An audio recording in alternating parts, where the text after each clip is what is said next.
نحمده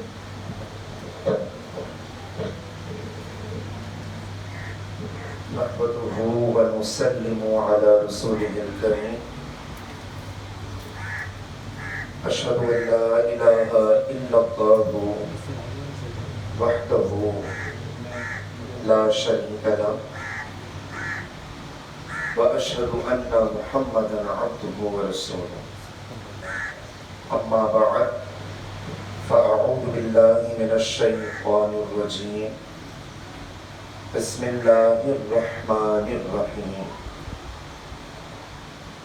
سبحان الذي أسرى بعبده ليلا من المسجد الحرام إلى المسجد الأقصى الذي باركنا حوله لنريه من آياتنا إنه هو السميع البصير آمنت بالله صدق الله مولانا العظيم وصدق رسوله النبي الكريم الأمين إن الله وملائكته يصلون على النبي يا أيها الذين آمنوا صلوا عليه وسلموا تسليما اللهم صل على سيدنا ومولانا محمد معدن الجود والكرم وآله وبارك وسلم صلاة والسلام عليك يا سيدي يا رسول الله صلی اللہ تعالی علیہ وسلم۔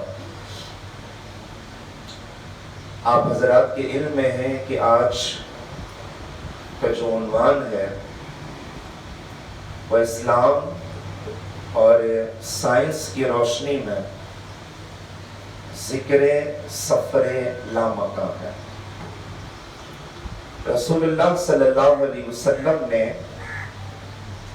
27 رجب المرجب کو آج سے تقریباً 1500 سال پہلے ایک ٹریول کیا تھا،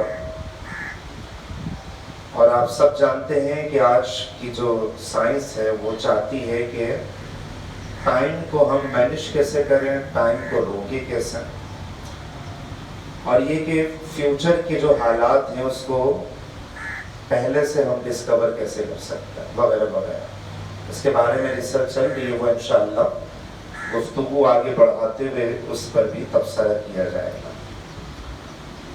اور چند دن باقی ہیں 27 رجب کی آنے میں، اور ہر مسجد کے اندر یہ پروگرام ہوگا، تو آپ تمام حضرات اس میں ضرور شرکت فرمائیے گا۔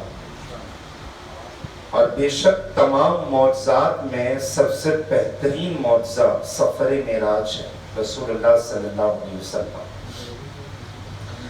دیکھیں کوئی سا بھی سفر نامہ ہوتا ہے، میں بالکل ابتدا سے گفتگو عرض کر رہا ہوں، اس لیے چاہوں گا یہ کہ ایک ایک لفظ کے اوپر توجہ رکھیے۔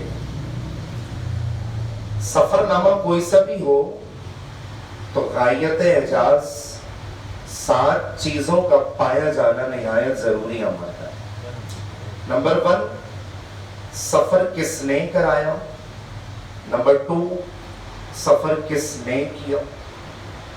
نمبر 3، سفر کہاں سے کیا۔ نمبر 4، سفر کہاں تک کیا۔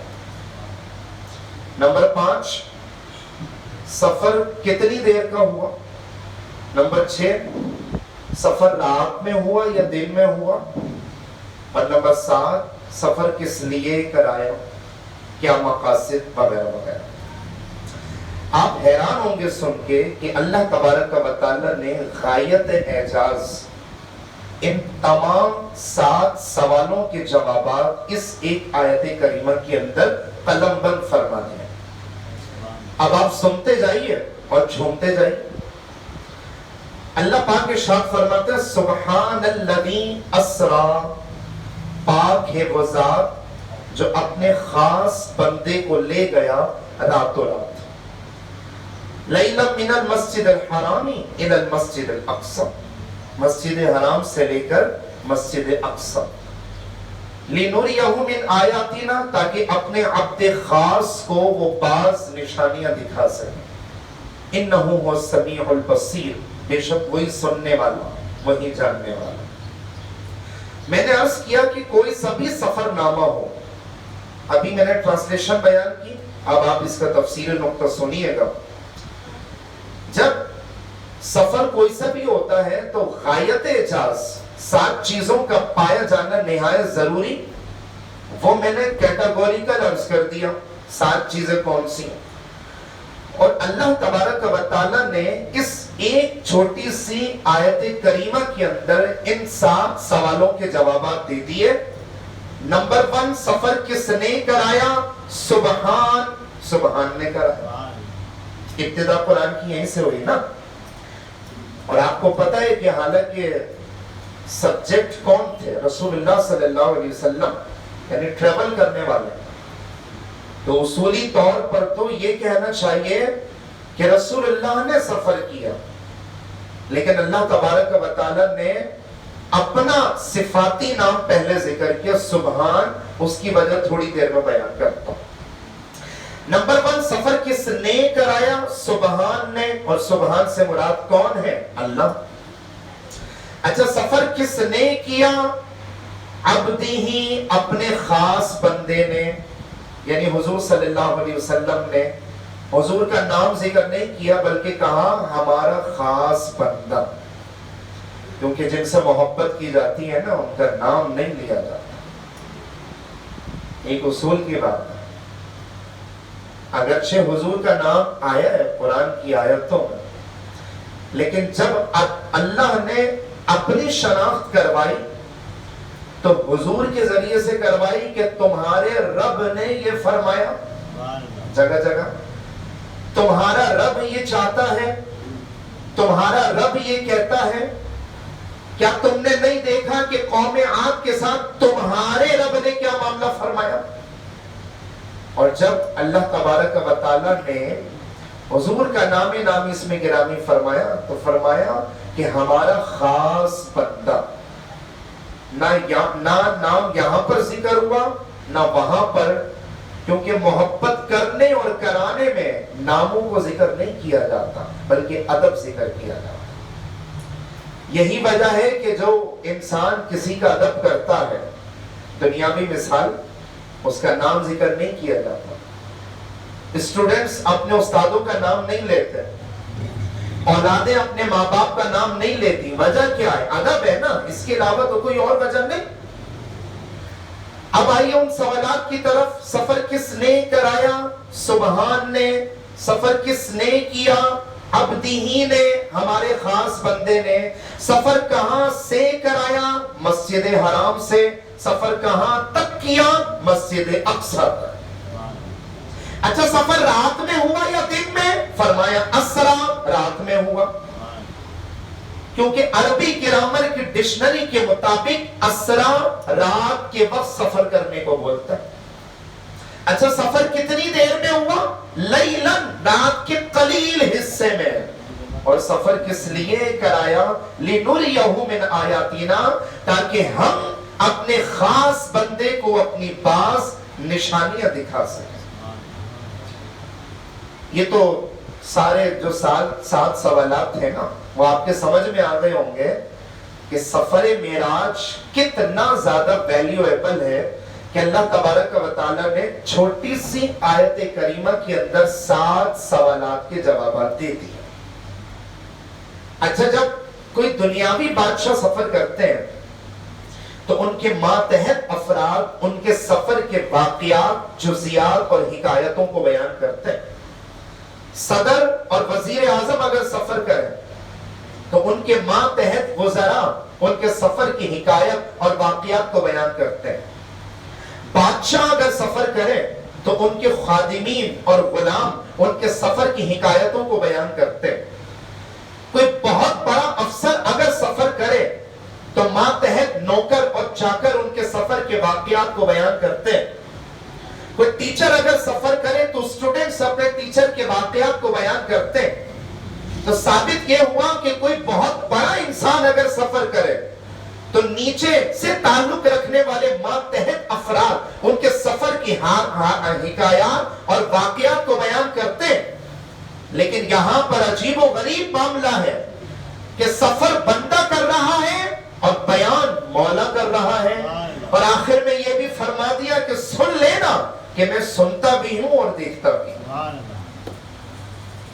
کہ میں سنتا بھی ہوں اور دیکھتا بھی ہوں۔ کوئی بولے کہ اللہ تبارک و تعالیٰ نے سفر کی حکایتوں کو کیوں بیان کیا؟ رسول اللہ بھی تو بیان کر سکتے تھے۔ بھئی یہ سوال کا جواب یہ ہے کہ اگر کوئی صحابی رسول حضور علیہ السلام کے ساتھ ہوتے تو سفر کے واقعات کو تفصیلی بیان کرتے، مگر یہاں تو رسول اللہ نے اکیلے سفر کیا۔ ہو سکتا ہے کسی کے ذہن میں سوال آ جائے کہ بھئی جبرائیل علیہ السلام بھی تو تھے نا سفر میں، تو معذرت کے ساتھ عرض کروں گا کہ پورے سفر میں جبرائیل علیہ السلام بھی حضور کے ساتھ نہیں تھے۔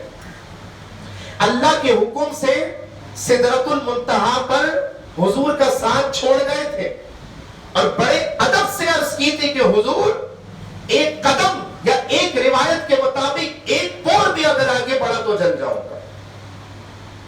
اس لیے اللہ نے چاہا کہ میں حضور علیہ السلام کے سفر کو بیان کروں تاکہ کسی کے ذہن میں یہ وسوسہ پیدا نہ ہو کہ آیت کریمہ کی ابتدا جو سبحان سے کی گئی ہے اس کی وجہ تسمیہ کیا ہے۔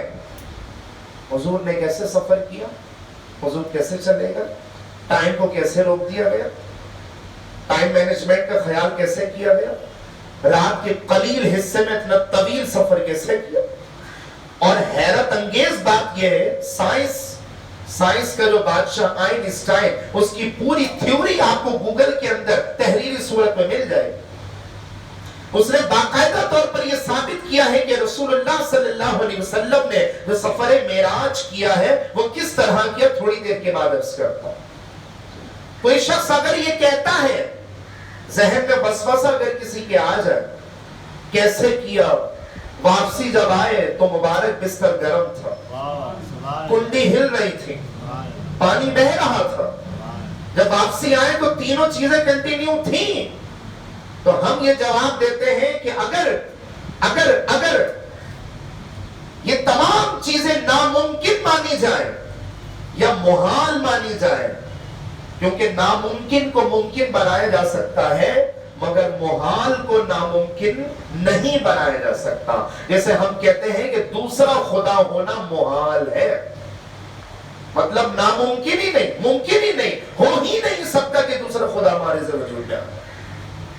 تو اگر کوئی شخص یہ بولے کہ حضور کیسے گئے، تو ہو سکتا ہے کہ یہ خدا کے لیے نقص اور عیب کی بات ہو جائے، اس لیے حضور کا ذکر ابتدا میں نہیں کیا گیا کہ حضور سفر میں گئے۔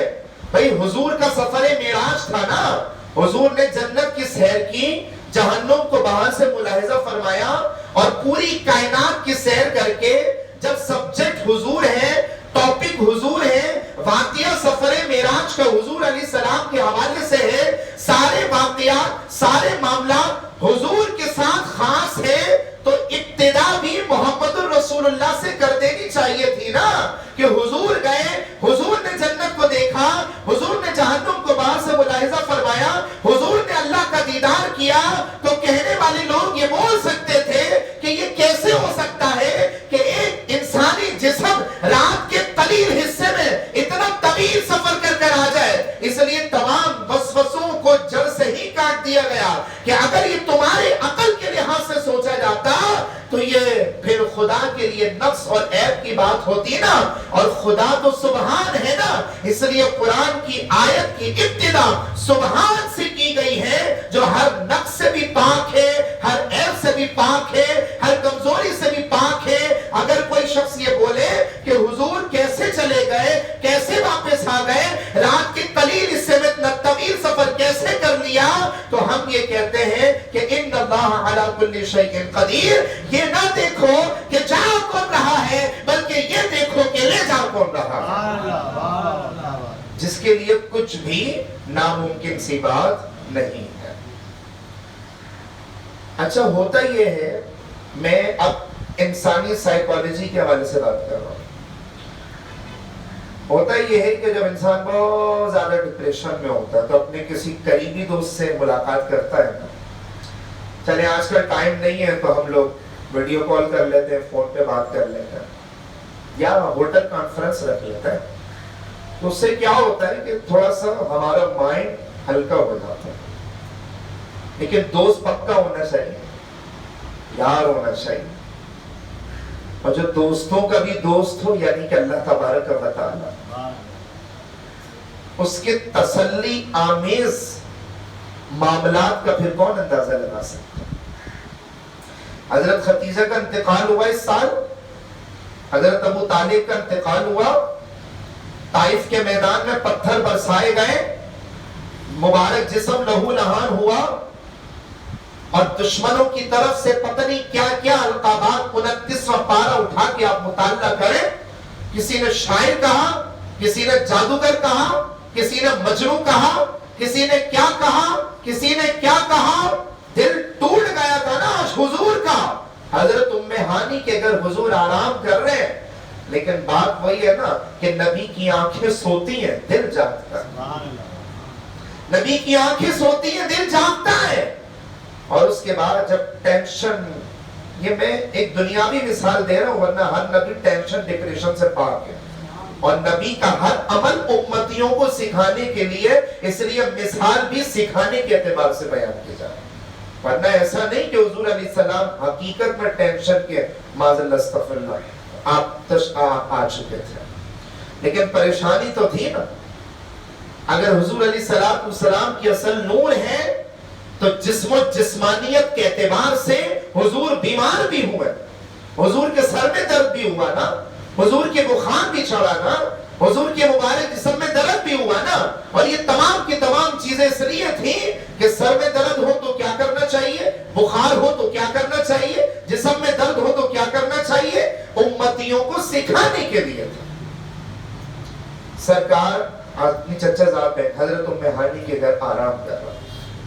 نبی سائنسی تھیوری آپ کو سمجھانے والا ہوں, اس لیے بڑی توجہ چاہوں گا میں ایک لفظ کے اوپر. اللہ تعالیٰ کو پیار آیا ہے, ایسے پیار تو ہمہ وقت اور ہر دفعہ اور ہر موقع اور ہر لحظہ اپنے حبیب کے لیے ہوتا رہتا ہے. لیکن کبھی پیار میں زیادتی بھی ہو جاتی ہے. اور جب پیار آیا اور دیکھا کہ آج حبیب کا دل بہت اداس ہے, حضرت جبرائیل علیہ السلام کو روانہ کر کہ جاؤ اور میرے حبیب کو لے کر آ.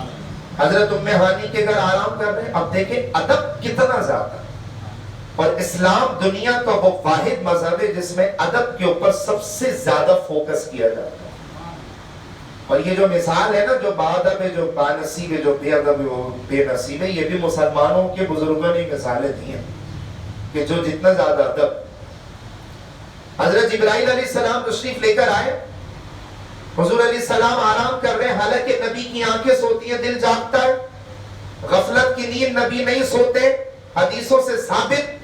حضرت جبرائیل علیہ السلام جب تشریف لے کر آتے ہیں, دیکھتے ہیں کہ حضور آرام کر رہے ہیں, کیا ہلا دوں, جھلا دوں.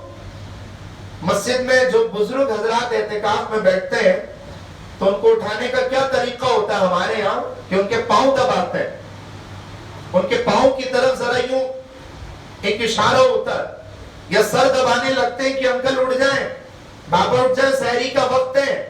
آواز نہیں دی جاتی, پکارا نہیں جاتا, یہ چلایا بھی نہیں جاتا. حضور آرام کر رہے ہیں تو حضرت جبرائیل علیہ السلام عرض کرتے ہیں کہ یا اللہ کیا آواز دے دوں. اب اللہ کا پیار دیکھیں اور جبریل کا ادب دیکھیں. اللہ کا پیار دیکھیں اور جبرائیل علیہ السلام کا ادب دیکھیں. حضور سو رہے ہیں, کیا آواز دے دوں؟ نہیں, آواز نہیں دینا. کیا پکاروں؟ نہیں. حالانکہ آیت کریمہ نازل ہو چکی ہے کہ خبردار اگر آواز بلند ہوئی تو اعمال برباد ہو جائیں. اب وہ آیت بھی ان کے سامنے ہے. آواز دوں؟ نہیں. پکاروں؟ نہیں. تو کروں کیا؟ ایسا کرو کہ اپنے ہونٹوں سے میرے حبیب کے تلووں کو چوم لو. میرے اپنے ہونٹوں سے میرے حبیب کے تلووں کو چوم لو.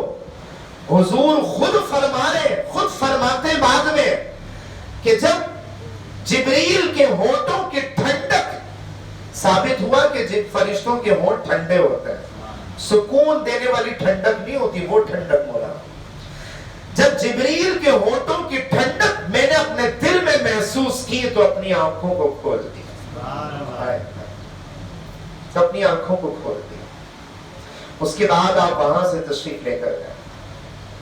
ڈیفینیٹلی جب انسان اٹھے گا تو منہ ہاتھ تو دھوئے گا نا, وضو تو بنائے گا نا. پہلے زمانے میں یہی ہوتا تھا کہ جب اٹھو تو وضو ہی بنا لو, منہ دھونے سے بہتر ہی. لیکن اب تو یہ ہوتا ہے کہ بس منہ دھو لیتے ہیں.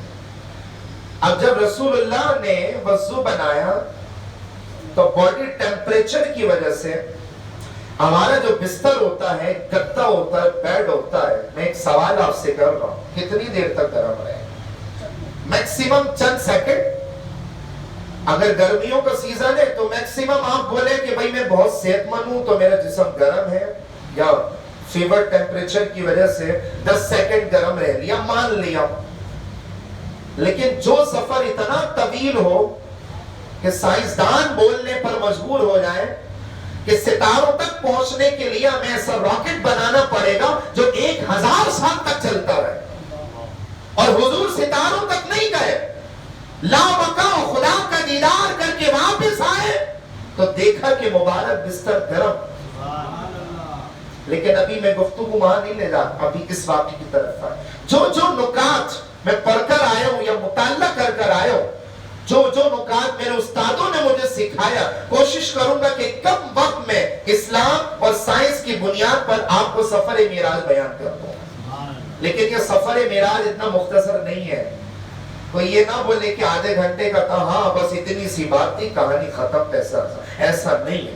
یہ کئی ایپیسوڈ کے اوپر چل سکتا ہے. اسلام اور سائنس کی بنیاد پر ہی ہم اگر اسے پرکھنے لگ جائیں نا تو میں سمجھتا ہوں کہ کئی کافروں کو مسلمان کروا دینے کے لیے سفر معراج کا معجزہ میرے آقا کا کافی ہے. کئی کافروں کو مسلمان کرا. اچھا, جب سرکار اٹھے, ٹوٹا ہوا دل ہے, کئی رشتہ داروں کا انتقال ہوا, طائف میں پتھر برسائے گئے. رسول اللہ صاحب جب آپ اٹھے تو مبارک بستر گرم, اور پھر وضو بنایا تو پانی بہ رہا ہے. اور پہلے زمانے میں اگر بزرگوں کو یاد ہو, ہم نے تو نہیں دیکھا کہ یہ لوہے کے دروازے نہیں ہوتے تھے, لکڑیوں کے دروازے ہوتے تھے, 2 پٹ ہوتے تھے جس میں کنڈی نہیں زنجیر ہوتی تھی. وہ زنجیر اندر لاک کر دی جاتی تھی جس کی وجہ سے باہر سے کوئی بندہ دروازہ نہیں کھول سکتا.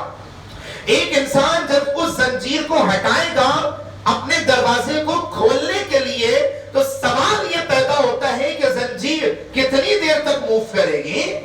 Maximum 4 second, 5 second, 10 second, 12 second. جھٹکے سے اگر کسی نے کھولا ہے تو 10-12 سیکنڈ تک کنڈی ہلے گی. اللہ اکبر. اب حضور صلی اللہ علیہ وسلم کو باہر لے کر جاتا. اب آگے سنیے گا کیا نکتہ ہے. کہتے ہیں کہ حضور کا مبارک سینہ چاک کیا گیا, مبارک دل نکالا گیا. کون نہیں جانتا کہ اوپن ہارٹ سرجری بہت ڈینجر سرجری کہلاتی ہے. دل کو باہر نکالا جاتا ہے, سرجری کی جاتی ہے, مگر انسان کو بے ہوش کر کے, اگر کوئی ہوش میں اس طرح کا چیرا لگا کے دل کو باہر نکال لے, مجھے بتائیں کہ انسان زندہ بچے گا کہ نہیں؟ کیا سرکار کو بے ہوش کیا گیا؟ چلیں بڑی احتیاط سے, بڑے ادب سے الفاظ استعمال کر رہا ہوں. میرے ایک ایک لفظ کے ایک ایک موومنٹ پہ آپ توجہ رکھیے گا میں کیا بولنے والا ہوں, بڑی ذمہ داری کے ساتھ. حضور صلی اللہ علیہ وسلم کو جب باہر لے جایا گیا, مبارک سینہ چاک کیا گیا, مبارک دل نکالا گیا. مبارک دل نکالنے کے بعد آب زمزم کو قلب اطہر سے دھویا گیا. الفاظ سمجھے؟ مبارک دل نکالنے کے بعد آب زمزم کو قلب اطہر سے دھویا گیا. شاید میں الٹا بول گیا, صحیح بول. بھائی ہم تو دیوانے ٹائپ لوگ ہیں نا, ہم تو چاہتے یہی ہے کہ حضور کے ہر واقعات سے کوئی عشقیہ نقطہ ہی سمجھ میں آ جائے. بھئی سب کو پتا ہے کہ آب زمزم سے نسبت کس کو ہے؟ سب سے پہلے اسماعیل علیہ السلام کے قدموں سے ہے نا. آج تک ہم یہی سوچ کے پیتے ہیں آب زمزم, کنفرم ہے تو ڈبل لائن نہیں ہے. ہلو آواز آ رہی ہے؟ جب ہم آب زمزم کھڑے ہو کے پیتے تو علماء فرماتے کہ کھڑے ہو کے پینا چاہیے تاکہ اس کے اثرات جو ہے پورے فزیکل باڈی سسٹم میں پہنچ جائے. یہی وجہ ہے کہ عام پانی کھڑے ہو کے نہیں پینا چاہیے, اس سے گھٹنوں کا درد اور جوڑوں کا درد شروع ہو جاتا ہے جیسے عمر گھٹتی ہے. تو یہ جو آج کل جوڑوں کا درد, گھٹنوں کا درد ہے, اس کی بیسک ریزن یہ ہے کہ ہم سنت پر عمل نہیں کرتے, اور میڈیکل سائنس تو حضور کی ایک ایک سنت کو ثابت کرتی ہے. اب اپنے الفاظ میں لیتا ہوں, امانتاً یہ میں نے آپ کو جملہ دیا تھا, حالانکہ یہ کوئی کتاب میں نہیں لکھا, یہ کسی کتاب میں نہیں لکھا, امانتاً جملہ دیا تھا چونکہ اور ایک وسط کی کیفیت میں دیا تھا, اس لیے الفاظ واپس لیتا ہوں, اصل الفاظ آپ کو سناتا ہوں کہ جب مبارک سینہ چاک کیا گیا تو مبارک سینے سے جب دل نکالا گیا تو مبارک دل کو آب زمزم سے دھویا گیا. اب ریپیٹ وہی الفاظ کرتا ہوں کہ میں نے بولے کیوں, وہ اس لیے بولے کہ آب زمزم کو قلب اطہر سے اس لیے دھویا گیا کہ اب تک جو نسبت قدمین اسماعیل علیہ السلام کے ساتھ آب زمزم کو تھی کہ پیتے وقت یہ نسبت یاد آتی تھی, تو اب جب بھی آب زمزم پیے نا تو یہ سوچ کر پیے کہ آب زمزم کو نسبت پیارے مصطفیٰ کے قلب اطہر سے بھی شامل ہو چکی. نعرہ تکبیر, نعرہ رسالت. اس لیے اب جب بھی آب زمزم پیجئے گا تو یہ سوچ لیجئے گا کہ یہ وہ پانی ہے کہ جو پیارے مصطفیٰ کے مبارک دل سے بھی مس ہو جائے. کیا پتا اس کا کوئی قطرہ ہمارے جسم میں بھی چلا. بھئی ہم جو پانی پی رہے ہیں, اگر کوئی بولے یہ وہ پانی نہیں ہے کہ جو اسماعیل علیہ السلام کے قدموں سے مس ہوا تھا, وہ تو کب کا ختم ہو گیا نا, تو نیا پانی نکلتا رہا نکلتا رہا نکلتا رہا, ٹھیک ہے, لیکن تمام پیغمبر اس کو اسی نسبت سے پیتے رہے, تمام اولیاء اور بزرگان دین اسی نسبت سے پیتے رہے کہ اس کو اسماعیل علیہ السلام کے قدموں سے نسبت حاصل ہے, حالانکہ اصل پانی تو وہ کب کا ختم ہو چکا تھا. اگر کوئی شخص یہ بولے کہ بھئی یہ کیسے ہو سکتا ہے کہ آب زمزم تو ذرا سا لیا ہوگا نا, دھویا ہوگا نا, وہ تو ختم ہو گیا ہوگا نا, لیکن ہم تو نسبت والے لوگ ہیں. کیوں؟ کیونکہ اہل سنت اہل نسبت ہیں, اور اہل نسبت اہل محبت ہیں, اور اہل محبت ہی تو اہل جنت ہے. ہمارے یہاں نسبتوں کو بڑا پاس دیا جاتا ہے. چلیں آگے سنیے. مبارک دل چاک کیا گیا, کیا حضور علیہ السلام بے ہوش ہو گئے, کیا غنودگی آ گئی, تو پتہ یہ چلا کہ حضور اپنی حیات میں اپنے دل کے بھی محتاج رہے. کیا بات ہے, سبحان اللہ, ماشاءاللہ. وصال کے روزے رکھے جس میں نہ سحر ہے نہ افطار. سحر کہتے جادو کو, سحر کہتے صبح صادق کے وقت کو, اس لیے زبر زیر پیش کا خیال رکھیے گا. سحر صبح صادق کے وقت کو, اور سحر کہتے جادو کو جس میں نہ سحر ہے نہ افطار.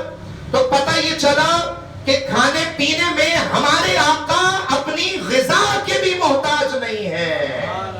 صحابہ نے دیکھا دیکھی وصال کے روزے رکھنا شروع کیے تھے نا, جس میں نہ سحری ہے نہ افطاری ہے.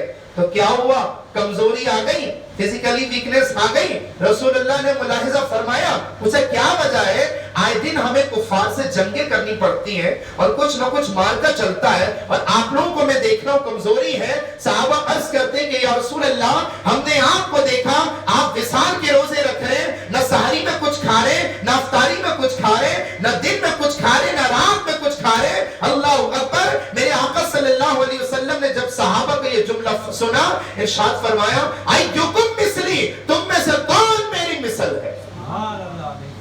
چاہتے تو ابو بکر صدیق کھڑے ہو جاتے. جو لوگ یہ کہتے ہیں نا کہ حضور تو ہماری طرح تھے, آپ دیکھیں یہ سب کفار کے عقائد تھے. یہ کفار کہا کرتے تھے یہ نبی تو ہماری طرح ہیں, ہماری طرح بازاروں میں گھومتے پھرتے, ہماری طرح کھاتے پیتے, ہماری طرح شادیاں کرتے, ہماری طرح کپڑے پہنتے. یہ سارے عقائد قرآن و حدیث میں کفار کے عقائد کے نام سے بیان کیے. اور مسلمانوں سے جب پوچھا گیا نا, چاہتے تو ابو بکر صدیق کھڑے ہو جاتے, فاروق اعظم کھڑے ہو جاتے, عثمان غنی اور حضرت علی رضی اللہ تعالیٰ عنہ اجمعین کھڑے ہو جاتے. سب خاموش ہو گئے. فرمایا کہ اگر میں نہیں کھا رہا اور میں نہیں پی رہا ظاہری طور پر, مگر مجھے میرا اللہ کھلاتا ہے، میرا اللہ پلاتا ہے۔ سبحان اللہ۔ وصال کے روزے رکھیں، دوبارہ الفاظ ریپیٹ کر رہا ہوں، جس میں نہ سحری ہے نہ افطاری، تو پتہ یہ چلا کہ ہمارے آقا اپنی زندگی اور اپنی حیات میں اپنی غذا کے بھی محتاج نہیں ہے۔ اور پھر میرے آقا صلی اللہ علیہ وسلم کو دولہا بنا کر آسمان کی طرف لے جائے۔ سائنس کی روشنی کے مطابق جو ہوا ہے، ہوا سے مراد یا آکسیجن لیجئے، ہوا 200 میل تک ہے، ورٹیکل میں، ہاریزونٹل کی بات نہیں کر رہا میں، 200 میل تک ہوا ہے، اس کے بعد آپ سانس نہیں لے سکتے، مطلب آکسیجن مراد ہے۔ ہوا کا زور اتنا ہوتا، جو بائکوں میں سفر کرتے ہیں بغیر ہیلمٹ کے، ان کو احساس ہوتا ہوگا کبھی کہ جب ہوا کا زور بہت زیادہ ہوتا ہے تو سانس لینے میں پرابلم ہوتی ہے کہ نہیں ہوتی؟ تو اگر ہم 200 میل اوپر کی طرف جائیں ورٹیکل میں، اور حضور صلی اللہ علیہ وسلم 200 میل تک تو نہیں گئے تھے۔ بھئی چاند زمین سے کتنی دوری پر ہے؟ سنیے، 2.25 لاکھ میل کے مسافت پر واقع ہے۔ پہلا سائنسدان جو چاند پر گیا ہوگا اپنی چاند ہتھیلی پہ رکھ کے گیا ہوگا نا، سارے ڈاکومنٹیشنز پہ سگنیچر کر کے گیا ہوگا نا کہ میں اپنی موت کا خود ذمہ دار ہوں، جانے باڈی میری واپس آئے کہ نہ آئے۔ چاند پر چلا گیا، چاند پر جانے کے بعد پتہ یہ چلا کہ چاند کے اوپر بھی مٹی ہے، تو کیا ہوا؟ مٹی کے چند ڈھیلے سوغات کے طور پر لے کر آ گیا۔ سنا ہے کہ مادی انسانوں نے بڑی ترقی کر لی، چاند پر پہنچ گیا، پہنچنے کے بعد ریسرچ کی کیا چیزیں مٹی ہیں، تو پتہ یہ چلا کہ انسان مٹی سے چلا، مٹی تک پہنچا اور مٹی لے کر آیا۔ میرے آقا اللہ کے ذکر سے چلے، اللہ تک پہنچے اور اللہ کا ذکر لے کر آ گئے۔ سورہ بقرہ کی آخری آیت ہے۔ آگے سنیے گا سائنس کیا کہتی ہے۔ 200 میل کے مسافت پر آکسیجن ہے، اور چاند زمین سے 2.25 لاکھ میل کی مسافت پر واقع ہے۔ کسی نے کہا سائنسدانوں سے کہ آپ چاند پہ تو پہنچ گئے۔ علامہ اقبال کا ایک شعر ہے نا، ستاروں سے آگے جہان اور بھی ہے، وہ ایک مصرع ہے، وہ اعلیٰ شعر خودی کو کر بلند اتنا کہ ہر تقدیر سے پہلے خدا بندے سے خود پوچھے بتاتے۔ اسی نظم میں ایک یہ بھی مصرع ہے کہ ستاروں سے آگے جہان اور بھی ہے، تو کہا کہ ستارے تک پہنچنے کے لیے ہمیں کیسا راکٹ بنانا پڑے گا جو 1000 سال تک چلتا رہے۔ تو کیا انسانی زندگی اتنی ہے جو راکٹ میں بیٹھ گئے تو 1000 سال تک سفر کرتے رہے؟ تو پتہ یہ چلا کہ میرے آقا صلی اللہ علیہ وسلم اپنی زندگی میں اور اپنی حیات میں دنیا کی آکسیجن کے بھی محتاج نہیں۔ لیکن یہاں پہ آئنسٹائن نے تبصرہ کیا، ایک عقیدہ ثابت کر دیا، لیکن چونکہ مسلمان نہیں ہے اس لیے میں اپنے اسلام کے حوالے سے جو عقیدہ ہے نا صرف اس کی بات کروں گا، باقی تمام باتوں کو ریجیکٹ کر دوں گا۔ آئنسٹائن کہتا ہے کہ اگر انسانی جسم کو تیزی کے ساتھ سفر کرایا جائے تو وہ انرجی میں تبدیل ہو جاتا ہے، اور سب سے تیز سفر لائٹ کرتی ہے۔ یہ تحقیق ہے نا، سب سے تیز سفر لائٹ کرتی ہے، لیکن میں اس کو غلط کہتا ہوں، نہیں، سب سے تیز سفر انسانی نظر کرتی ہے، ابھی زمین پہ، ابھی آسمان پہ، ابھی بس۔ اور براق کی جس کے اوپر رسول اللہ تشریف فرما تھے نا، کتابوں میں لکھا علماء کرام نے کہ اس کی جو سفر کرنے کی رفتار ہے وہ انسانی نظر سے بھی تیز ہے، کہ ابھی یہاں ابھی وہاں۔ تو رسول اللہ صلی اللہ علیہ وسلم آپ جب دیکھ رہے ہیں نا کہ بار بار موسیٰ علیہ السلام یہاں بھی ہے، وہاں بھی ہے، ادھر بھی ہے، ادھر بھی ہے، تو کیا مطلب حضور کی رفتار کم، موسیٰ علیہ السلام کی رفتار زیادہ؟ تو ہم یہ کب کہہ رہے ہیں کہ حضور اپنی رفتار سے سفر کر رہے تھے؟ وہ تو براق کی رفتار تھی، اور موسیٰ علیہ السلام ہر جگہ پہلے اس لیے اویلیبل ہوتے تھے کہ ان کی رفتار کی طاقت نبوت کے حوالے سے۔ سبحان اللہ، ماشاءاللہ، سبحان اللہ۔ براق کیا ہے؟ برق سے نکلا، بجلی کسی نے کہا گھوڑا ہے، کسی نے کہا اس کے پر ہے، کسی نے کہا جانور ہے، کسی نے کچھ کہا. مختلف چیزیں مختلف روایتوں میں مختلف انداز سے بیان کی گئی ہے. وہ تو انشاءاللہ کل قیامت میں جب ہم دیکھیں گے نا تو آپ کو بتا دیں گے کہ براق تھا کیا. بہرحال رسول اللہ صلی اللہ علیہ وسلم آپ چاند تک نہیں گئے، ستاروں تک بھی نہیں گئے، بلکہ آپ جب سدرۃ المنتہا تک پہنچے، ساتوں آسمان پار کر کے. مگر لیجئے تھوڑا سا رک جائیں، ملاقات کرتے ہیں تھوڑے سے وقفے کے بعد. یہ میں نے پتہ کیوں بولا، کیونکہ وہاں کی ملاقات کا ذکر تو بعد میں ہے. پہلی ملاقاتیں کچھ بیت المقدس میں تو ہوئی ہیں. بھئی یہ ملاقاتیں بڑی ایموشنل تھیں، کیونکہ واقعہ یہ تھا کہ اللہ تعالیٰ نے تمام نبیوں سے عہد لیا تھا نا. تیسرا پارہ وہی آیت وَإِذَا خَذَ اللَّهُ مِيثَاقَ النَّبِيِّينَ کہ ہم نبی بھیجیں گے، پھر تم جب دنیا میں آؤ گے ہم تمہیں نبوت عطا کریں گے، رسالت دیں گے، حکمت دیں گے. ثم جاءکم رسول، پھر آخر میں ہمارے سب سے آخری رسول تشریف لے کر آئیں گے نا، تو تمہیں کیا کرنا، لَتُؤْمِنُنَّ بِهِ وَلَتَنْصُرُنَّ کہ تمہیں ان کی ضرور مدد کرنی ہے اور ان کے اوپر ضرور ایمان لے کر آنا ہے. تو میں یہ کہتا ہوں کہ اصل میں ملاقات کرانی تھی حضور کی، اللہ اور حضور اور اللہ کے درمیان کی ملاقات تھی نا. لیکن ملاقات کا جو رخ ہے وہ مسجد اقصی کی طرف اس لیے موڑا گیا تھا تاکہ اس آیت کریمہ کا امپلیمنٹیشن مسجد اقصی کی طرف ہو. اور وہاں اسٹرکچر کیا تھا، نقشہ کیا تھا. بھئی جا رہے تھے نا حضور تو اللہ سے ملاقات کرنا تھی، لیکن پیغمبروں سے ملاقات کرائی اس لیے تاکہ حضور کے اوپر ایمان لے کر آ جائیں، وہ ایمان جو اللہ نے آیتوں میں مراد کر کے دکھا. وہ ایمان نہیں ہے جو کافر اور اس میں لے کر آتے ہیں. مطلب یہ کہ حضور کو دیکھنا. سارے نبی صف بصف کھڑے ہوئے. اعلیٰ حضرت کا شعر بھی پیش کروں گا میں، کیونکہ اعلیٰ حضرت کے کلام کی دو خاصیتیں، ایک عشقیہ اور دوسرا علمیہ. دونوں چیزیں عرض کروں گا. میں کوشش کروں گا کہ وقت کے دامن کو بھی مینج کرتا رہوں میں. اب کیا ہوا کہ جب رخ وہاں پر موڑا گیا تو ہماری مسجدوں کا بھی یہی اصول ہے کہ سارے نمازی پہلے آتے ہیں اور امام صاحب سب سے آخر میں آتے ہیں. اور کتابوں میں یہ بات لکھی ہے کہ امام کے لیے مستحب یہ ہے کہ سنتیں اپنے حجرے سے پڑھ کر آئے. مشہور بات ہے، اس میں یہ بدگمانی نہیں کی جائے گا جن کو یہ مسئلہ نہیں پتا کہ امام صاحب کو تو یار میں نے کبھی سنتیں پڑھتے ہوئے نہیں، وہ بھائی کو پڑھ کر آتے ہیں. میں خود حجرے سے اپنے پڑھ کر آتا ہوں. سنتیں مستحب طریقہ ہے، یعنی اس طریقے سے امام اگر سنتیں پڑھے تو ڈبل ثواب مل جائے گا. کتابوں میں، فقہی کتابوں میں یہ لکھا ہے. اچھا جب سارے پیغمبر کھڑے ہوئے، مسجد اقصی ہے، امام کا انتظار کیا جا رہا ہے. حضرت جبرائیل علیہ السلام حضور کا مبارک ہاتھ پکڑ کے آگے لے کر آتے ہیں اور جماعت ہو جاتی ہے. جماعت ہو جاتی ہے. اللہ اکبر. اس میں راز کیا ہے؟ اب اعلیٰ حضرت کی کلامی زبانی سنیے گا. اعلیٰ حضرت فرماتے ہیں، آپ کو پتا اعلیٰ حضرت نے پورا سفر معراج کا قصیدہ لکھا جسے قصیدہ معراجیہ کہتے ہیں.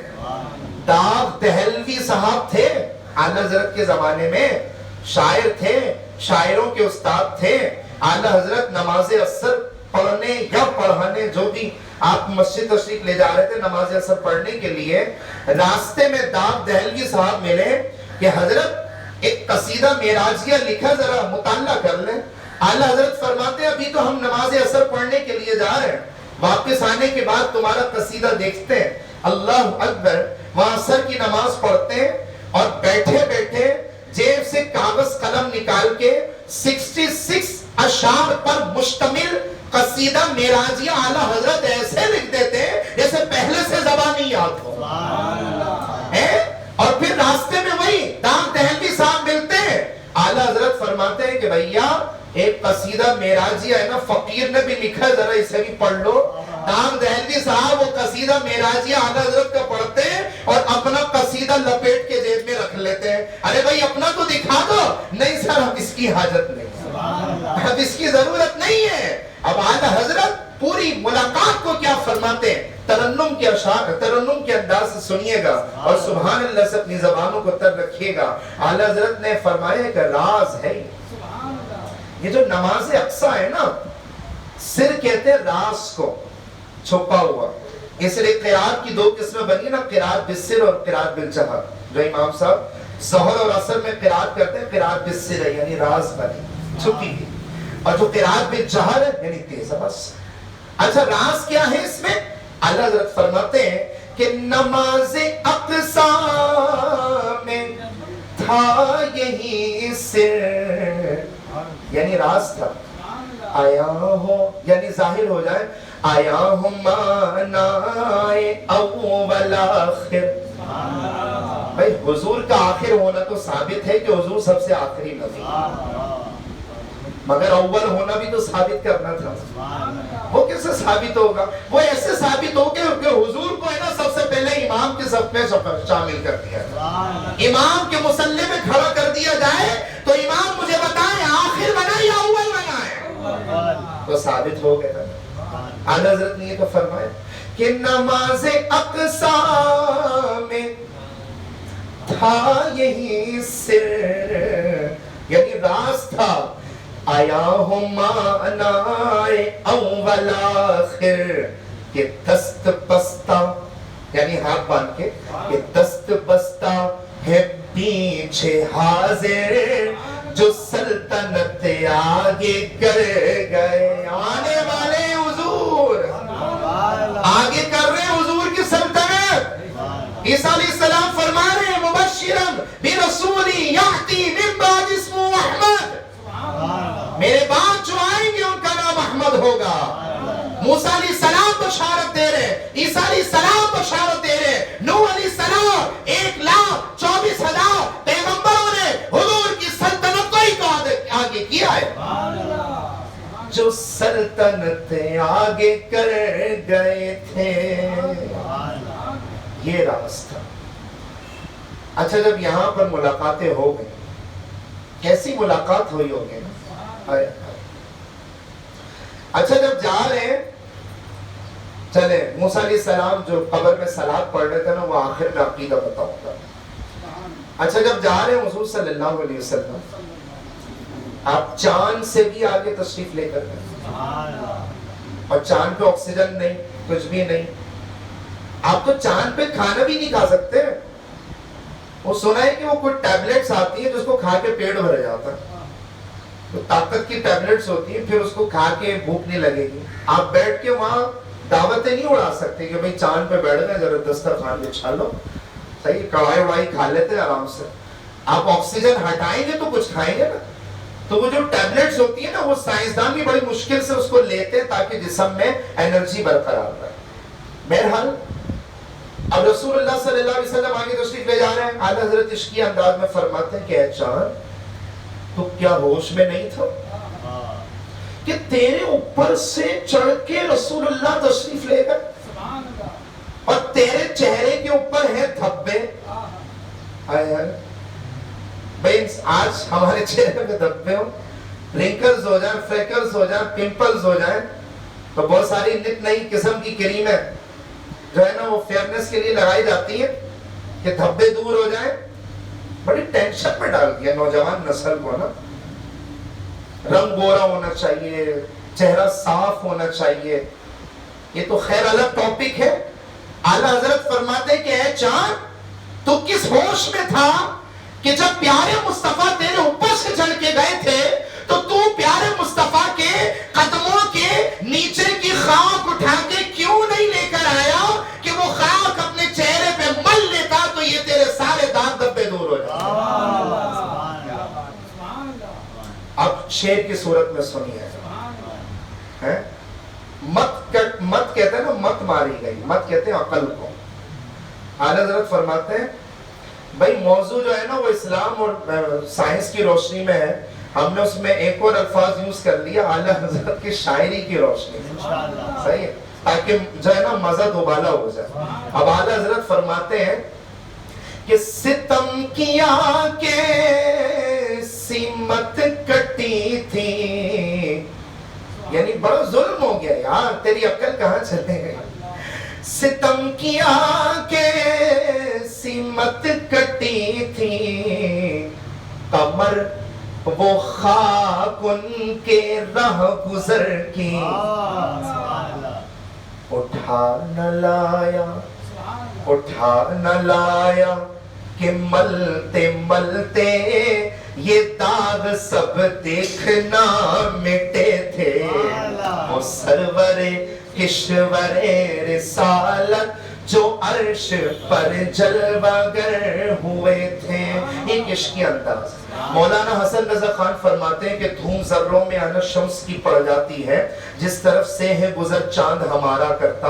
یعنی ہمارے چاند سے مراد پیارے مصطفیٰ ہیں اور پیارے مصطفیٰ کے مبارک قدم جن ذرات کے اوپر سے گزر رہے تھے نا وہ ذرات اپنی خوش نصیبی پہ ناز کرتے ہوئے یہ کہتے تھے انا شمس انا شمس انا شمس. میں سورج ہوں میں سورج ہوں میں سورج ہوں. تو دھوم ذروں میں انا شمس کی پڑ جاتی ہے جس طرف سے ہے گزر چاند ہمارا کرتا. اے چاند تجھے کیا ہو گیا تھا کہ جب پیارے مصطفیٰ تیرے اوپر سے گزرے تو قدموں کی خاک لے کر آ جاتا تو یہ تیرے سارے دارد بھی دور ہو جاتا. سدرات پر میرے آقا پہنچتے. 7 آسمانوں پہ 8 نبیوں سے ملاقاتیں ہوئی. 7 آسمانوں پر 8 نبیوں سے ملاقاتیں ہوئی. اور جب سدرۃ المنتہا آیا, کیا چیز ہے سدرۃ المنتہا؟ تفسیروں میں لکھا ہے بیری کا درخت ہے. آج آپ سن لیں, ہو سکتا ہے نامعلوم ہو. ایک بیری کا درخت ہے, اس درخت کے نیچے حضرت جبرائیل علیہ السلام رہتے ہیں, اسی کو سدرۃ المنتہا کہتے ہیں. مطلب یہ کوئی مکان نہیں ہے, اس کے بعد لا مکان ہے. اس کے بعد لا مکان یعنی وہ کوئی مکان نہیں. سدرۃ المنتہا پر پہنچنے کے بعد حضرت جبرائیل علیہ السلام عرض کرتے ہیں کہ حضور اگر ایک قدم بھی آگے بڑھایا تو چل. اچھا یہاں سارے کام نارمل ہو رہے ہیں اور جب لوٹ کر آتے ہیں تو مبارک بستر گرم کنڈی ہل رہی ہے اور پانی بہ رہا. ابھی آگے سنیے. ایک پور آگے بڑھایا, میں نے کتاب میں پڑھا ہے, حضور اگر ایک پور بھی آگے بڑھایا تو جل جاؤں گا, یا ایک قدم بھی آگے بڑھایا تو جل جاؤں گا. مراد یہ ہے کہ اب اس سے آگے نہیں بڑھ سکتا. لیکن میرا ایک سوال یہ ہے, آپ سب مجھے جواب دیجیے گا. پورے سفر میں حضرت جبرائیل علیہ السلام حضور کے ساتھ تھے, کچھ بھی نہیں ہوا. جنت کے اندر گئے, سب سے ملاقاتیں کی, حوروں سے تک ملاقاتیں ثابت ہے حضور علیہ السلام کی. اور جہنم کو باہر سے ملاحظہ کیا تھا کیونکہ کوئی نبی جہنم میں داخل ہو ہی نہیں سکتا, نہ وہ محال بات ہے. سب کے عذابات دکھائے گئے. ایک عذاب ذکر کر کے گفتگو آگے بڑھاتا ہوں. حضور نے دیکھا کہ ایک آدمی لیٹا ہوا ہے اور ایک فرشتہ ہے نا اس کے سر کے اوپر پتھر مارتا ہے جس کی وجہ سے سر پچک جاتا ہے. پھر وہ پتھر اٹھاتا ہے تو اللہ تعالیٰ اس کا سر دوبارہ صحیح کر دیتا ہے. پھر وہ پتھر پھیرتا ہے, پھر سر پچک جاتا ہے. حضور جبرائیل سے پوچھتے ہیں کہ جبرائیل یہ کون شخص ہے؟ تو عرض کرتے ہیں جبرائیل علیہ السلام یا رسول اللہ یہ وہ لوگ ہیں کہ جن کے سر فرض نماز کے وقت بھاری ہو جایا کرتے ہیں. نماز کا یہاں پر مین ٹاپک بیان کیا ہے. پورے سفر معراج میں حضور کیا لے کر آئے تھے؟ 50 نمازیں لے کر آئے تھے نا. اور آج نماز کی اہمیت کو اگر ہم نہ سمجھیں تو ہم سے ظاہر ہے پھر ہم اپنے آپ کو عاشق رسول نہیں کہلوانا چاہیے. حضور اگر ایک قدم بھی آگے بڑھایا تو جل جاؤں گا. سب دل پہ ہاتھ رکھ کے سوال کا جواب دیجیے گا کہ اگر جبرائیل علیہ السلام حضور کے ساتھ آگے چلے جاتے تو کیا جل جاتے؟ بڑی ذمہ داری. سارے پڑھے لکھے لوگ بیٹھے ہیں. کامران بھائی تو ویسے ہی بولتے ہیں حضرت بہت پڑھے لکھے لوگ آتے ہیں. صحیح ہے, یہ میری خوش نصیبی میں پڑھے لکھے لوگوں میں بیٹھتا ہوں اور آپ کی وجہ سے بہت کچھ سیکھنے کو مل جاتا. تو سوال ذہن میں آیا, سوال تو سوال ہے نا, ذہن میں تو آ سکتا ہے نا کہ اگر ایک قدم حضور کے ساتھ آگے چلے جاتے تو کیا جل جاتے؟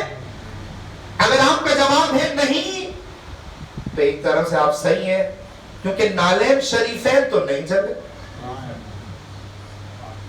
نالین شریفین پہن کر گئے تھے نا حضور, اور کوہ طور پر موسیٰ علیہ السلام کو حکم دیا جا رہا ہے کہ موسیٰ جب پہاڑ ملاقات کرنے تو مبارک جوتے اتار دینا. اور یہاں حضور علیہ السلام نالین شریفین پہن کر جب آگے گئے تو نہیں جلے. نالین شریفین نہیں جلے تھے. تو کیا جبریل جل جاتے؟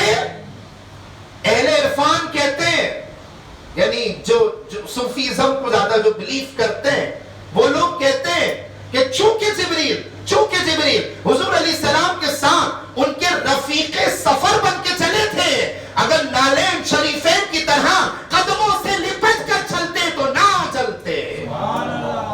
یہ عشقیہ جواب ہے. باقی ادب تو یہی تھا کہ وہ نہیں جاتے آگے. اللہ کا حکم تھا کہ آپ آگے نہیں جا سکتے، یہ آپ کی حد ہے. اچھا جب آگے چلے گئے تو بعد میں صحابہ نے پوچھا یا رسول اللہ صلی اللہ علیہ وسلم آپ نے اللہ کو دیکھا؟ ہم سب کے دلوں میں تمنا ہے نا کہ ہم بھی اللہ کو دیکھیں گے. اور نمازیوں کے لیے سب سے بڑا انعام کیا ہے کہ انہیں اللہ کا دیدار ہوگا، اور وہ دیدار بلا جہد ہوگا، بلا سمت ہوگا. یہ بات پہلے بھی میں نے عرض کی تھی کیونکہ اللہ تعالیٰ جہد سے اور ان سب چیزوں سے پاک ہے. تو اب جب اللہ تبارک و تعالیٰ کے پاس حضور صلی اللہ علیہ وسلم تشریف لے کر گئے تو اس سے ثابت ہوا اس آیت سے کہ ما زاغ البصر وما طغى، کہ آنکھ نہ حد سے پھری نہ حد سے آگے بڑھی. اس آیت سے ثابت ہوا کہ مراد آنکھ ہے. حضور نے جب اللہ کو دیکھا تو اللہ کو ہی دیکھا. ثابت یہ ہوا کہ یہ معراج روحانی نہیں جسمانی تھی. اگر روحانی معراج ہوتی تو یہ آیت کریمہ کا ذکر کرنے کا مقصد نہیں تھا.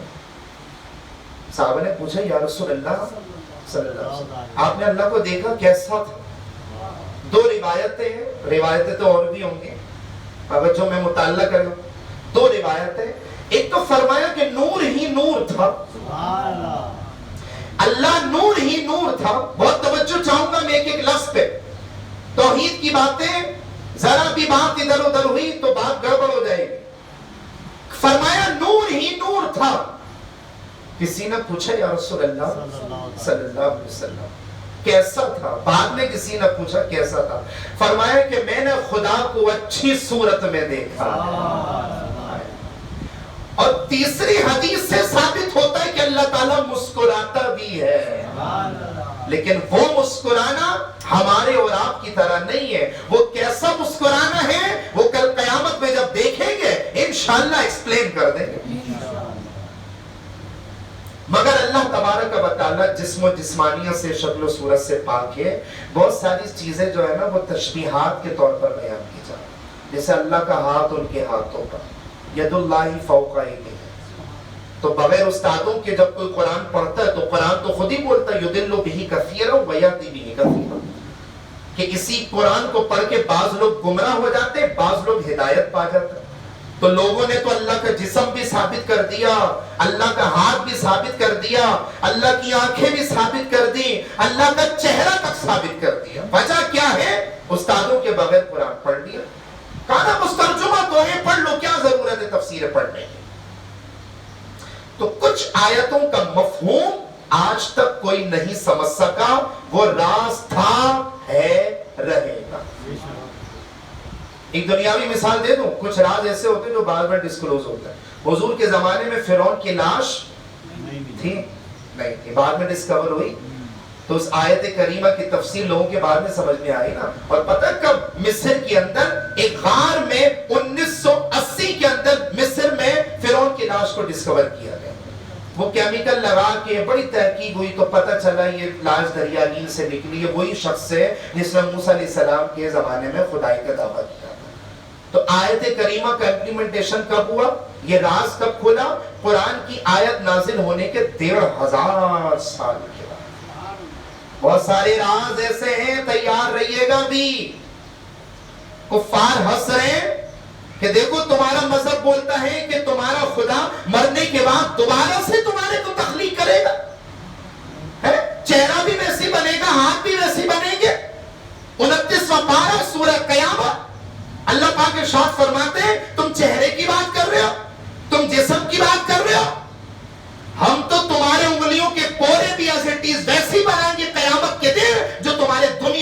کرتے تھے. اسی سے تو بایو میٹرک تصدیق کی ٹیکنالوجی متعارف ہوئی.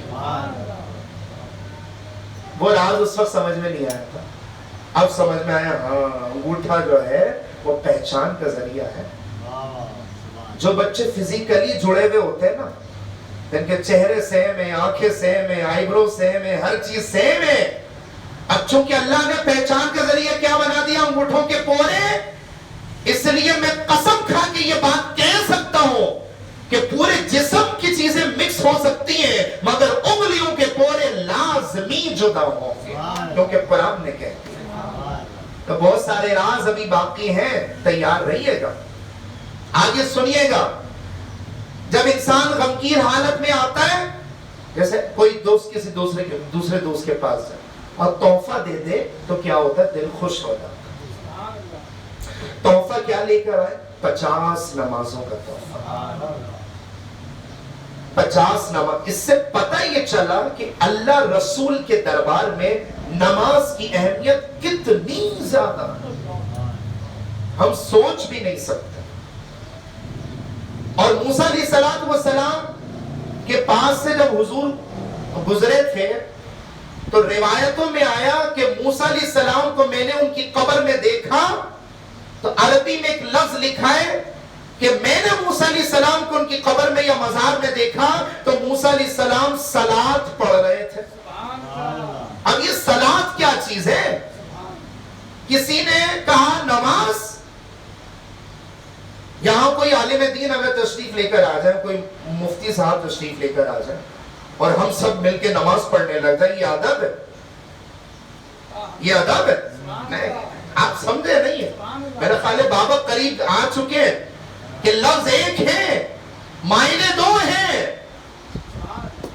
کیا بات سمجھ میں آئی جو منڈی ہلا رہا ہے؟ کہا درود و سلام. کہا کہ میں نے موسیٰ علیہ السلام کو دیکھا. بھئی عربی الفاظ ہے کہ وہ اپنی قبر میں صلاۃ پڑھ رہے ہیں, اور یہ صلاۃ وہی صلاۃ ہے. ان اللہ و ملائکتہ یصلون علی النبی یا ایھا الذین آمنوا صلوا علیہ وسلموا تسلیما. یعنی کہ وہ پیارے مصطفیٰ کے استقبال کی خوشی میں وہاں کھڑے ہو کر کے اپنی قبر میں درود و سلام کا نذرانہ پیش کرتے. لکھنے والوں نے جو اس واقعے کو زیادہ بلیو نہیں کرتے, نماز پڑھ رہے تھے. ہمارے عاشقان مصطفیٰ علماء فرماتے کہ نماز نہیں تھی, درود و سلام. سبحان اللہ. ورنہ آپ خود دیکھیں کتنا عجیب لگے گا کہ حضور گزر رہے اور موسیٰ علیہ السلام حضور کو دیکھ کے نماز پڑھنے لگ جائے. بھئی نماز تو ایک الگ عبادت ہے نا, اور درود و سلام پڑھنے کا تو الگ عبادت ہے. اس لیے ہماری مسجدوں میں کیا ہوتا ہے کہ نماز پڑھیں گے قبلے کی طرف منہ کر کے جمعے کے وقت میں, اور جب صلاۃ و سلام پڑھا جاتا ہے تو مدینے کی طرف. اب آپ سمجھیں یہاں پہ پوائنٹ کی بات. اب 50 نمازوں کا تحفہ لے کر آ رہے ہیں, اختتام کی طرف لے چلتا ہوں. اتنی جلدی آپ جب تشریف لے کر آئے, آئنسٹائن کہتا ہے کہ اگر ایک انسانی جسم کو انرجی میں کنورٹ کر دیا جائے تو وہ تیزی کے ساتھ سفر کر سکتا ہے, ادروائز ایک فزیکلی سسٹم اتنی تیز رفتار سے سفر کر ہی نہیں سکتا, پاسبل ہی نہیں ہے. آپ یوں سمجھیں کہ آپ کسی بھی سالڈ چیز کو ڈبے میں بند کر کے تیزی کے ساتھ ہلائیں تو اس کی اصل حقیقت ختم ہو جائے گی نا. اگر وہ سالڈ تھا تو پاؤڈر میں کنورٹ ہو جائے گا, اور اگر وہ گاڑھا تھا تو پتلا ہو جائے گا, یا پتلا تھا تو گاڑھا ہو جائے گا, اس کی ریئلٹی چینج ہو جائے گی نا. تو جب تیزی کے ساتھ کسی چیز کو موو کیا جائے according to theory, scientific theory میں عرض کر رہا ہوں, تو اس کی ریئلٹی چینج ہونا یہ ایک حقیقت ہے. تو اگر ایک انسانی جسم کو تیزی کے ساتھ جھٹکے سے سفر کرایا جائے کہ اتنا طویل سفر اور بہت مختصر سے عرصے میں کیا جائے, تو آئنسٹائن کہتا ہے کہ ایسا جسم نہیں رہے گا بلکہ انرجی میں کنورٹ ہو جائے گا. اور مسلمانوں کا عقیدہ ہے کہ ان کے نبی کی اصل جسم نہیں نور ہے. تو نور کے لیے اتنا لمبا سفر رات کے قلیل حصے میں کرنا آسان کام. عقیدے کی بات عرض کر رہا ہوں. لیکن چونکہ اس نے بہت ساری مکسنگ کی بھی ہے کہ وہ انرجی ہو، تو ہمارے نزدیک حضور کا جسم انرجی تھوڑی تھا، حضور کی اصل نور ہے نا، اول ما خلق اللہ نوری، کہ سب سے پہلے تمہارے نبی کے نور کو پیدا کیا گیا، ٹھیک ہے؟ تو اب نور کے لیے پاسبل یہ ہے کہ وہ تیزی کے ساتھ سفر کر سکتا ہے۔ انسان کا بنایا ہوا نور یعنی لائٹنگ سسٹم سب سے تیزی کے ساتھ جب سفر کر سکتی ہے، تو اللہ کا بنایا ہوا نور کتنی تیزی کے ساتھ سفر کر سکتا ہے، اس کا میں اور آپ تو اندازہ بھی نہیں لگا سکتا۔ تو ثابت ہو گیا نا مسلمانوں کا بنیادی عقیدہ کہ حضور کی اصل کیا ہے؟ بولو تو صحیح، حضور کی اصل کیا ہے؟ نور ہے۔ یہ آئنسٹائن نے اپنی تھیوری میں ثابت کیا ہے۔ میری فرمائش پہ آپ گوگل میں جا کے سرچ کیے، پوری تحریری صورت میں آپ کو اس کی تھیوری، سائنٹیفک تھیوری نظر آ جائے گی۔ لیکن بہرحال صرف نور کی حد تک ہم اس کی تھیوری کو ایکسپٹ کرتے ہیں، باقی جو اس نے اضافی باتیں کی کہ وہ جسم انرجی میں کنورٹ ہو، اس سے ہمارے اسلام کا کوئی لینا دینا نہیں ہے۔ لیکن چونکہ بات ایسی تھی اور اس کو نوبل پرائز ملنا تھا اور اس کو نہیں دیا گیا، صرف جیلیسی کی بنیاد پر، کتابوں میں لکھا ہے کہ ایک چھوٹی سی اس نے تھیوری پیش کی، بعد میں اس کو نوبل پرائز دے دیا گیا۔ لیکن سفر معراج کو تھیوریکل انداز سے ثابت کرنا بھی بڑا مشکل کام ہوتا ہے، سائنٹیفکلی عرض کر رہا ہوں میں۔ اچھا پھر راستے میں آتے ہیں، کس پیغمبر سے ملاقات ہوتی ہے؟ حضرت موسیٰ۔ فرمائے کیا لے کر آئے حضور؟ بھئی راستے میں موسیٰ علیہ السلام کو کیوں کھڑا کیا گیا؟ اختتام کی طرف لے چلتا ہوں، کیونکہ موسیٰ علیہ السلام نے عرض کی تھی ربی ارینی، یا اللہ میں تجھے دیکھنا چاہتا ہوں۔ تو جواب آیا تھا لن ترانی۔ ایک ہوتا نا آپ نہیں دیکھ سکتے، ایک ہوتا آپ ہرگز نہیں دیکھ سکتے۔ لام نون زبر لن کا مطلب ہوتا ہرگز نہیں دیکھ، آپ ہرگز نہیں دیکھ سکتے۔ تو ہمارے ہاں جو لوگ جو عشاق ہے نا کہتے یار مکہ مدینہ تو دیکھ نہیں سکتے، کم از کم ان آنکھوں کو دیکھ لے جو مکہ مدینہ دیکھ کر کے ہیں۔ اب اللہ تعالیٰ کو تو دیکھ نہیں سکتے نا، تو ان آنکھوں کو دیکھ لیتے جو اللہ تعالیٰ کا دیدار کر کر آیا۔ اس لیے موسیٰ علیہ السلام کو کھڑا کیا گیا تھا راستے میں، ورنہ نمازیں کم کروانا تو ایک بہانہ ہے کہ اللہ تعالیٰ عالم الغیب و شہادہ نہیں۔ یہ سارا پلان تھا، دیکھتے رہے، پھر اللہ کا نور نظر آئے، پھر دیکھتے رہے، یا رسول اللہ پھر جائیں، میری امت تو 2 نماز نہیں پڑھ پاتی تھی، آپ کی امت 50 کیسے پڑھے گی؟ ایک کتاب میں لکھا فجر کی نماز تھی یا مغرب کی نماز تھی، 2 نماز تھی، وہ بھی بنی اسرائیل کے لوگ نہیں پڑھ پاتے تھے، آپ کی امت 50 کیسے پڑھے گی؟ چلے نمازیں کم ہو گئی، آخر میں 5 رہ گئی۔ کسی نے کہا کہ مولانا موسیٰ علیہ السلام آخری مرتبہ بول دیتے، نہ امام کا جھگڑا، نہ کمیٹی کا جھگڑا، نہ مؤذن صاحب کا جھگڑا، کوئی مسئلہ ہی نہیں ہوتا، مسجدیں ہی نہیں ہوتی، کچھ بھی نہیں ہوتا۔ لیکن کبھی آپ سنجیدگی سے سوچئے گا گھر جا کے کہ اگر مسجدیں، ظاہر ہے جب نماز نہیں ہوتی تو ڈیفینیٹلی مسجدیں نہیں ہوتی، جب مسجدیں نہیں ہوتی تو اپنے گناہوں کی معافی مانگنے کے لیے کس کے دربار میں جاتے ہیں؟ اس لیے تو کہا کہ فجر کے بعد اگر گناہ ہو جائے تو ظہر میں آ کے توبہ کر لو، ظہر کے بعد گناہ ہو جائے تو عصر میں آ کے، عصر کے بعد ہو جائے تو مغرب کے بعد، مغرب کے بعد ہو جائے تو عشاء کے بعد، عشاء کے بعد ہو جائے تو فجر میں کر لو۔ یعنی 5 نماز میں توبہ کرتے رہو، کرتے رہو، کرتے رہو، کرتے رہو، انشاءاللہ جب خدا سے ملو گے نا تو پاک اور صاف ہو کر کے ملو۔ یہ حکمت رکھی گئی ہے 5 نمازوں کی۔ حالانکہ اللہ تعالیٰ تو جانتا تھا، لیکن موسیٰ علیہ السلام کو کیوں؟ لیکن ایک اور سوال، آخری جو پوائنٹ رہ گیا تھا، کیوں کھڑا کیا گیا؟ موسیٰ علیہ السلام کو ہی کیوں کھڑا کیا گیا؟ کسی اور پیغمبر کو بھی کھڑا کیا جا سکتا ہے۔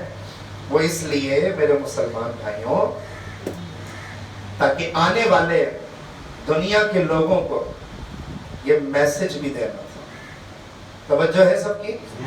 اسلام کا بنیادی عقیدہ، میں کسی مذہب، کسی مسلک، کسی فرقے یا کسی فقہ کی بات نہیں، میں اسلام کی بنیادی عقیدہ آپ کو بتا رہا ہوں میں، کہ موسیٰ علیہ السلام کو اس لیے کھڑا کیا گیا تھا کیونکہ موسیٰ علیہ السلام کا ہو گیا تھا وصال، اور حضور کی ظاہری زندگی موجود تھی۔ آنے والے امتیوں کو یہ میسج سکھانا تھا، اسلام کا بنیادی عقیدہ بتلانا تھا کہ مزار والے یا قبر والے اور اللہ کے نیک بندے وصال کے بعد اپنے دربار میں آنے والے لوگوں کی مدد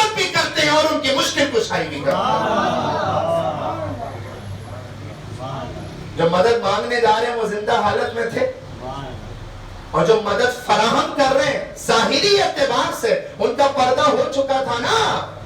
اور اگر اسلام کے بنیادی عقیدے کو نہیں مانتا تو پڑھو پھر 50 نمازیں، پڑھو پھر 50 نمازیں. یہاں زندہ مردہ کا تو وسوسہ ہی ختم ہو گیا. لوگوں نے کہا نا زندہ سے مدد مانگنا چاہے، پہلے تو انڈیویجولی منع کرتے کہ نہیں مانگنا چاہیے. حالانکہ مدد مانگنے کا جو کانسیپٹ ہے نا وہ عقیدے کی بنیاد پر ہے. جس سے ہم مدد مانگ رہے ہیں اس کے بارے میں ہمارا عقیدہ کیا ہے. اگر بندہ سمجھ کے مدد مانگ رہے ہیں تو کون سا شرک ہو گیا. کوئی بولے یار زندہ سے مدد مانگنا جائز، مردوں سے مدد مانگنا ناجائز، تو ثابت کیا ہوا کہ فرعون کے زمانے میں، فرعون کے دربار میں فرعونی لوگ جو فرعون سے مدد مانگ رہے تھے وہ صحیح تھے؟ وہ تو زندہ سے مدد مانگ رہے تھے. تو ہم جواب دیں گے وہ اس سے خدا سمجھ کے مدد مانگ. یہ وہ باریک نقطہ ہے کہ جس کو صحیح سے نہ سمجھنے کی بنیاد پر فرقہ واریت معاشرے میں پھیلتی ہے کہ آپ جس سے مدد مانگ رہے ہیں اس کے بارے میں آپ کا عقیدہ کیا ہے. تو پتہ یہ چلا کہ زندہ ہو یا مردہ مدد مانگنا یوں جائز ہے کہ ہم جس سے مانگ رہے ہیں نا اس کے بارے میں ہمارا عقیدہ کیا ہے. تو پیارے مصطفیٰ نے اگر موسیٰ علیہ السلام سے مدد مانگی تھی تو کیا خدا سمجھ کے مانگی تھی؟ پیغمبر سمجھ کے مانگی تھی نا، اللہ کا بندہ سمجھ کے مانگی تھی نا، اور یہ سمجھ کے مانگی تھی نا کہ جو یہ مدد فراہم کریں گے اللہ کی عطا سے کریں گے. اللہ کا حکم ہوگا تو مدد آئے گی، حکم نہیں ہوگا تو مدد نہیں آئے گی. یہ وہ بنیادی نکات ہیں سفر معراج. میں نے بولا کہ بہت تفصیلی گفتگو ہے، اور بالآخر جب آپ واپس لوٹ کر آتے ہیں تو آپ دیکھتے ہیں کہ بستر گرم ہے، کنڈی ہل رہی ہے اور پانی بہ رہا ہے. سارے کافروں نے انکار کر دیا، سارے کافروں نے انکار کر دیا. لیکن ایک مرد مجاہد تھا. سارے کافر جب اس کے پاس گئے، ان کے پاس گئے، پتہ ہے تمہارے صاحب کیا بول رہے ہیں؟ وہ رات کے قلیل اس سمے اتنا طویل سفر کر کر آ گئے. کون تھے وہ؟ سیدنا حضرت ابوبکر صدیق. اسی واقعے کے بعد سے تو ان کو صدیق اکبر کا لقب ملا. صدیق اکبر کا جب لقب ملا کہا اچھا تھرڈ پرسن آ کے پوچھ رہا ہے اور حضور کے دشمن آ کے پوچھ رہے ہیں کہ پتہ تمہارے صاحب عربی میں عزت دینے کے لیے یوز کرتے ہیں جیسا کہ انگلش میں مسٹر یوز کیا جاتا ہے. پتہ تمہارے صاحب کیا بول رہے ہیں؟ اتنا لمبا سفر کر کے گئے. ہاں میرے صاحب بول رہے ہیں. اگر میرے صاحب بول رہے ہیں تو آنکھیں بند کر کے میں بلیو کرتا ہوں پیارے مصطفیٰ نے صدیق اکبر کا ٹائٹل ادا کر دیا. اور حیرانگی کی بات ہے صدیق اکبر کا مطلب ہوتا ہے سب سے بڑا سچ بولنے والا. فاروق اعظم کا مطلب یہ بھی حضور نے ٹائٹل عطا کیا تھا نا، سب سے بڑا حق اور باطل میں فرق کرنے والا. تو جب صدیق اکبر بولنے میں کوئی وسوسہ نہ آئے، فاروق اعظم بولنے میں کوئی وسوسہ نہ آئے، تو غوث اعظم بولنے میں وسوسہ کیوں آ رہا بھیا؟ داتا علی حجویری بولنے میں وسوسہ کیوں آ رہا بھیا؟ آپ کہہ رہے ہیں صدیق اکبر سب سے بڑا سچ بولنے والے کا مطلب اللہ کے بعد سب سے بڑا سچ بولنے والا. تو ہم جو شیخ عبد القادر جیلانی کو غوث اعظم بولتے ہیں نا کہ سب سے بڑے مددگار، تو اللہ کے بعد بولتے ہیں. اللہ سے پہلے کوئی مسلمان سوچ بھی نہیں سکتا، صرف اپنی انا ختم کرتا ہے. میرا یہ میسج اگر لائیو ٹیلی کاسٹ ہو رہا ہے، صرف اپنی انا ختم کر دے نا تو اہل سنت کے تمام عقائد، تمام نظریات، تمام چیزیں آپ کو اسلام کے عین مطابق ملیں. جو غلط ہے اس کو ہم کھلم کھلا غلط بولیں. جو جعلی پیروں کا معاملہ ہے ہم کھلم کھلا غلط بولیں. اور جو ہے نا وہ دیگر چیزوں کو غلط چیزیں اس میں مکس کرنے کا جو بدعتوں کا اس کو ہم کھلم کھلا غلط بولیں گے. لیکن خدا کے واسطے اسلام کے بنیادی عقائد مان لیں، پھر قواریت نہ پھیلائیں، محبتوں کو پھیلائیں، پیار کو پھیلائیں، اور معاشرے کے اندر اتحاد اور اتفاق قائم ہو جائے گا جو اس دور کی سب سے اشد ترین ضرورت ہے. تو میں یہ سمجھتا ہوں کہ سفر معراج کے واقعے کو سننے کا ہمارا مقصد انشاءاللہ پورا ہو جائے گا. آپ کہتے ہو سوالات کسی کے ہیں تو پوچھ لیں.